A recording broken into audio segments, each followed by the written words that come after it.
아멘. 우리가 잘 아는 찬양곡의 가사로 사용되는 본문입니다. 주의 인자는 끝이 없고 주의 자비는 무궁하며 아침마다 새롭고 늘 새로우니 주의 성실이 큼이라. 성실하신 주님이라는 가사입니다. 하나님에 대해서, 그 성실함에 대해서 찬양하는 예레미야의 고백을 듣게 됩니다. 아침마다 새롭다라고 합니다. 여기서 우리는 소망이라는 단어가 주는 그 큰 힘을 발견하게 됩니다. 이전에 저는 이 말씀이 제게 늘 큰 힘이 되었습니다. 어떤 고난 중이라도 이겨낼 수 있었습니다. 제 기도는 늘 바로 이 말씀으로 시작되었습니다. 주님의 인자하심과 긍휼하심이 무궁함으로 내가 진멸되지 아니한다라는 고백으로 시작을 했습니다. 이것들이 날마다 아침마다 새롭고 새로우니 주의 성실하심이 크시도소이다라는 말로 정말로 큰 위로를 받으며 기도를 시작했던 날들이 있었습니다. 아침마다 새롭고 새롭다. 그저 잊혀지거나 낡아지는 것이 아니라고 했습니다. 결코 변치 않음을 주님의 성실하심으로 묘사하고 있습니다. 하나님 앞에 예배하며 정말 우리에게 주신 하나님의 소망이 무엇인지를 저와 여러분이 알게 되기를 바랍니다. 성경은 그 소망이 바로 예수 그리스도시라고 선포하고 있습니다. 우리는 그 소망을 붙들고 이 고난과 고초가 많은 현실을 이겨내야 하는 것입니다. 소망이라는 단어를 잊어버리지 않아야 합니다. 그것을 꼭 부르고 또 외쳐서 하나님의 은혜의 자리로 함께 나가길 간절히 소원합니다.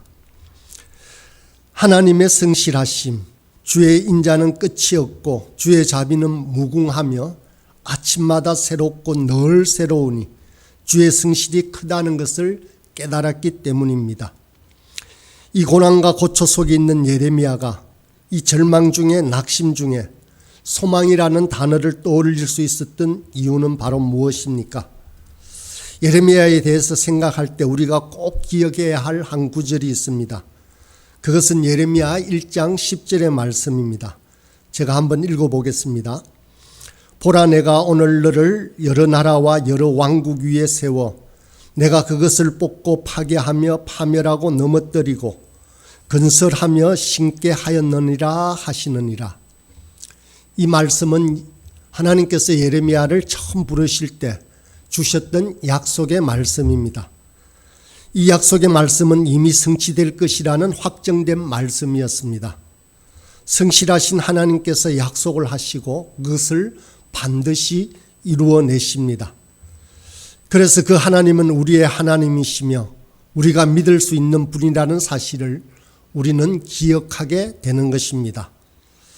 분명히 하나님께서는 예레미야에게 모든 것을 다 뽑아버리고 파괴시키고 무너뜨리시겠다라고 말씀하셨습니다. 그 현장이 바로 예루살렘 성이 된 것이고 예레미야는 지금 그것을 보고 있는 것입니다. 하지만 거기서 말씀이 끝나지 않았습니다. 반드시 다시 건설하고 심게 하겠다라고 하십니다. 예레미야는 거기서 소망을 봅니다. 지금 이렇게 무너지지만 아직 하나님의 역사가 끝난 것이 아닙니다. 이제 그 다음 편이 남아 있습니다. 사실 우리도 아이를 양육하다 보면 어쩔 수 없이 호되게 혼내야 할 때가 있습니다. 한두 번의 잘못으로 아이를 크게 혼내지는 않지만 잘못된 행동이 계속 반복되면 벼르다가 나를 잡고 혼을 낼 수밖에 없습니다.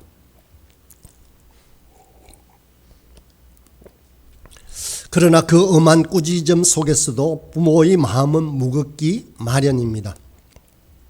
혼내는 것이 목적이 아니라 아이가 바른 길로 돌아오기를 바라는 마음이 더 크기 때문입니다. 잘못을 꾸짖을 때마다 속은 상하지만 그 끝에는 결국 사랑과 염려가 깔려 있습니다. 혼내기 위한 꾸짖음이 아니라 사랑하기에 혼을 내는 것입니다. 사랑하는 것에 부모의 본심이 있는 것은 당연합니다. 하나님께서 우리를 다루시는 방식도 이와 다르지 않습니다. 때로는 징계를 받으며 고통 속에 있을 때 하나님의 진노만 느낄 수 있고 왜 하나님이 나에게 이러시는지 의문이 들 때도 있습니다. 그러나 그 징계는 멸망이 목적이 아닌 우리를 바른 길로 이끄시려는 사랑의 표현입니다. 심판은 하나님의 본심이 아니며 하나님의 본심은 언제나 회복과 그 은혜에 있습니다. 하나님께서는 우리가 고통 중에 있을 때조차도 사랑을 놓지 않으십니다. 잠시의 고난은 연단을 위한 도구일 뿐입니다. 하나님이 바라시는 것은 결국 우리가 다시 그분의 사랑 안에 서는 것입니다. 우리가 넘어졌을 때 하나님은 징계와 동시에 회복의 길을 마련해 두고 계십니다. 하나님의 사랑은 우리를 향한 고난과 심판을 넘어서 존재하는 아주 소중한 것입니다. 절망의 순간에도 하나님의 긍휼은 결코 우리를 떠나지 않으십니다. 마치 부모가 아이를 혼내고 나서 안타까운 마음으로 품는 것처럼 하나님도 우리가 시험을 당한 후 다시 품어주실 준비를 하고 계시는 것입니다. 결국에는 다시 품는 것이 바로 하나님의 본심이십니다. 인생의 반전이라는 것은 그냥 인생의 굴곡처럼 일어나는 반전이 아닙니다.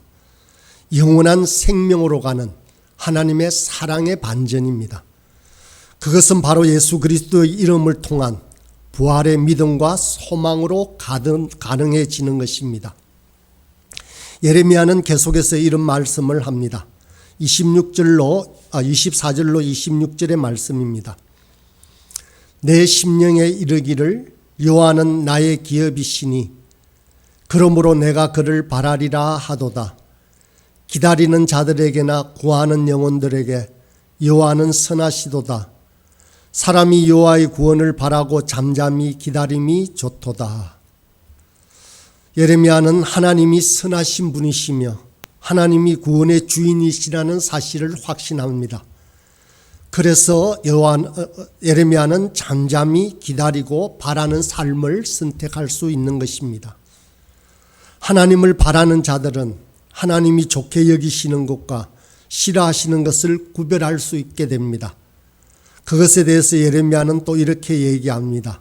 36절부터입니다. 주께서 인생을 고생하게 하시며 근심하게 하시면 본심이 아니시로다.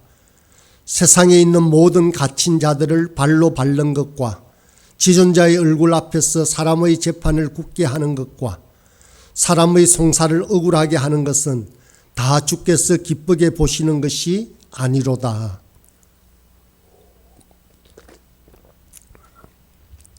하나님께서 사람을 그저 괴롭히시는 것이 아니다라는 것을 알려주시는 것입니다.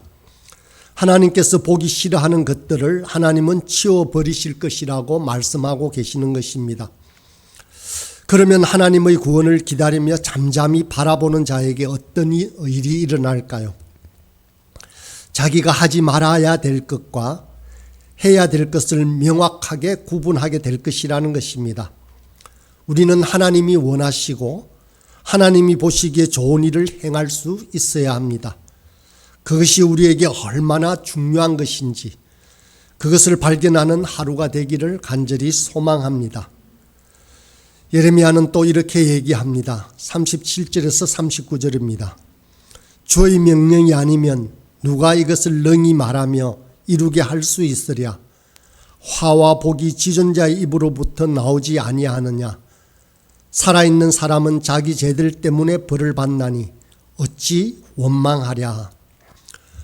화와 복의 주인이 되신 하나님께서 우리가 바로 서게 될지라도 하나님이 우리를 죄로부터 구원해 주시지 않는다면 우리는 하나님 보시기에 선할 수 없다라는 고백을 하고 있는 것입니다.